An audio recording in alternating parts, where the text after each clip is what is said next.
Hello friends, welcome to my channel Suparna's fashion. Friends, আশা করি তোমরা সবাই ভালো আছো। আজকের এই ভিডিওতে আমি তোমাদের ব্লাউজের ব্যাক নেকলাইনে পটলি বোতাম দিয়ে ডিজাইন করে দেখাবো। এটা করা খুবই সহজ, তোমরা একবার দেখলেই সহজেই শিখে নিতে পারবে। তো তার জন্য তোমাদের আমার এই ভিডিও স্কিপ না করে শেষ পর্যন্ত দেখতে হবে। তো ফ্রেন্ডস, চলো এবার আমি তোমাদের ব্লাউজের ব্যাক নেকলাইনে পটলি বোতাম দিয়ে ডিজাইন করে দেখাই।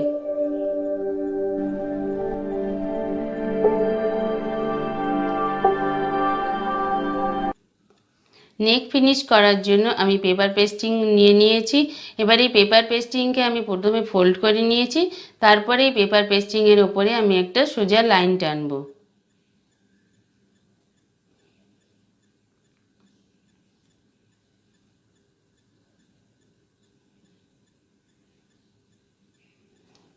যেহেতু আমি শোল্ডারে 1/2 ইঞ্চ সিম অ্যালাউন্স রেখেছি, তো সেই জন্য এই লাইন থেকে 1/2 ইঞ্চ নিচে আমি একটা পয়েন্ট নিলাম।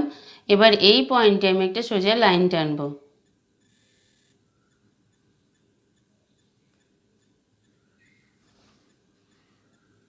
এবার আমি এই লাইনের ওপরে নেক উইথের মেজারমেন্ট নেব।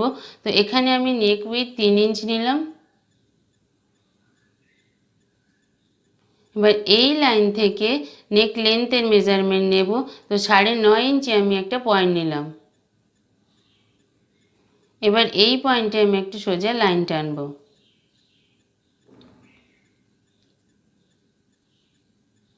এখানে যতটা মেজারমেন্ট নিয়েছি একই মেজারমেন্ট আমি এই লাইনের উপরে নেব। এবার এই দুটো পয়েন্টকে যোগ করে দেব।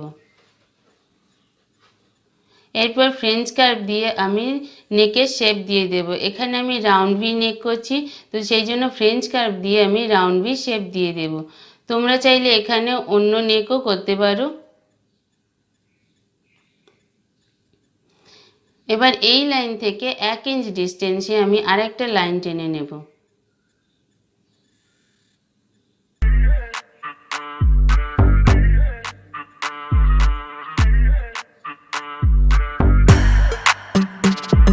প্রথমে বাইরের লাইন বরাবর পেপার পেস্টিং কেটে নেব,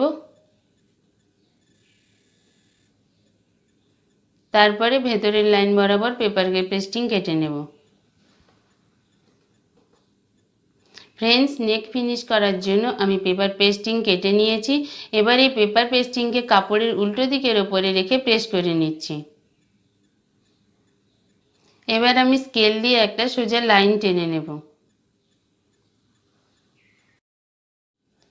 প্রথমে আমি এই লাইন বরাবর এক্সট্রা কাপড় কেটে বাদ দিয়ে দেব।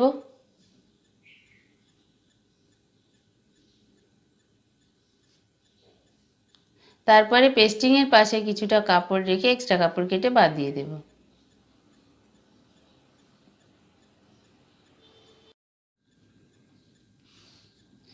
ফ্রেন্ডস, এখানে আমি কট পাইপিং তৈরি করে নিয়েছি।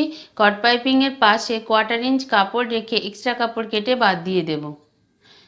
এবার এই পাইপিংয়ে পেস্টিংয়ে চক দিয়ে যে দাগ, কাপড়ের উপরে দাগ তুলেছি, সেই দাগ বরাবর কট পাইপিংকে এইভাবে রেখে কর্ডের একদম পাশ থেকে স্টিচ করে নেব।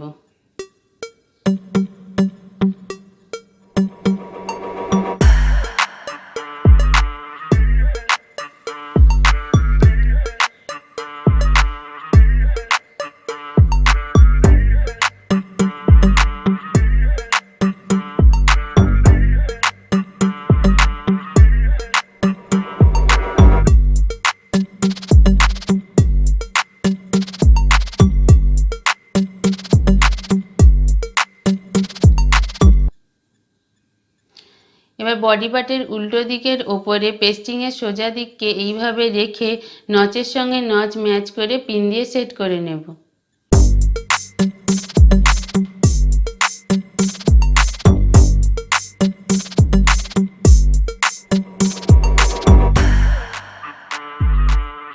এরপর পেস্টিংয়ের একদম ধার থেকে স্টিচ করে নেব।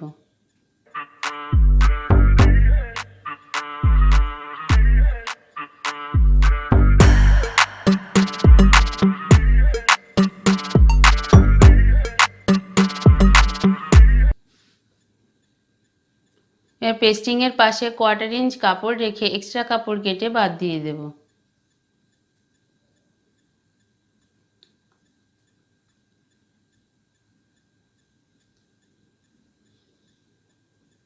এবার ভেতরে সেলাইয়ের আগে পর্যন্ত ছোট ছোট কাট দিয়ে দেব। এবার বডি পার্টকে সোজা করে নিয়ে পেস্টিংয়ের পার্টকে এইভাবে বডি পার্টের ওপরে রেখে ভালো করে প্রেস করে নিতে হবে।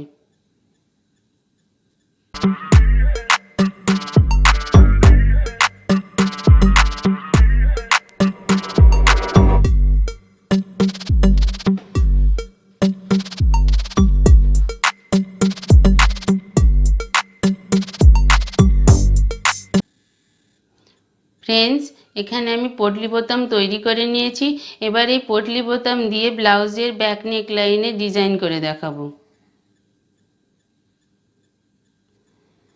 প্রথমে আমাদের পেস্টিংয়ের পার্টকে এইভাবে পিন দিয়ে সেট করে নিতে হবে।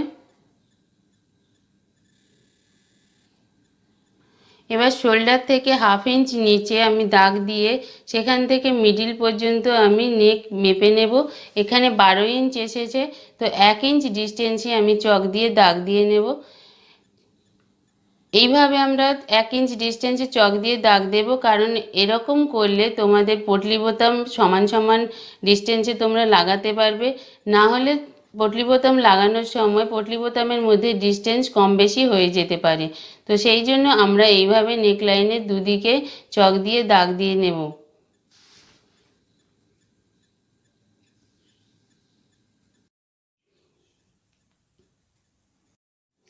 এবার যেখানে চক দিয়ে দাগ দিয়েছি সেখানে পটলি বোতামকে এইভাবে রেখে স্টিচ করে নেব। স্টিচ করার সময় ফ্রেন্ডস, তোমাদের মনে রাখতে হবে যে যখনই তোমরা কট পাইপিং করবে বা পটলি বোতাম লাগাবে তখন তোমরা অবশ্যই এক চাপ ব্যবহার করবে। আর পটলি বোতামের একদম ধার থেকে স্টিচ করবে। যেখানে তোমরা বিটস বা থার্মোকলের বল লাগিয়েছো সেখান থেকেই তোমরা স্টিচ করবে, এতে তোমাদের ফিনিশিং ভালো আসবে।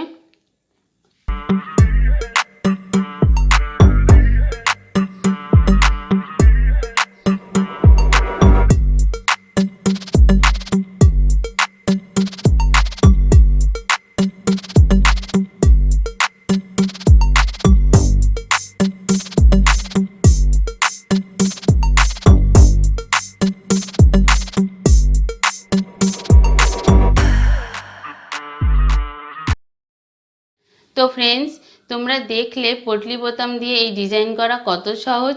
যদি তোমাদের আমার আজকের এই ভিডিও ভালো লেগে থাকে তাহলে অবশ্যই লাইক করো, শেয়ার করো, কমেন্ট করো।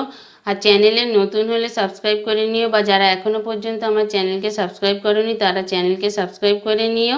তোমরা সবাই ভালো থেকো, সুস্থ থেকো। আবার তোমাদের সঙ্গে আমার দেখা হবে আমার নেক্সট ভিডিওতে। বাই।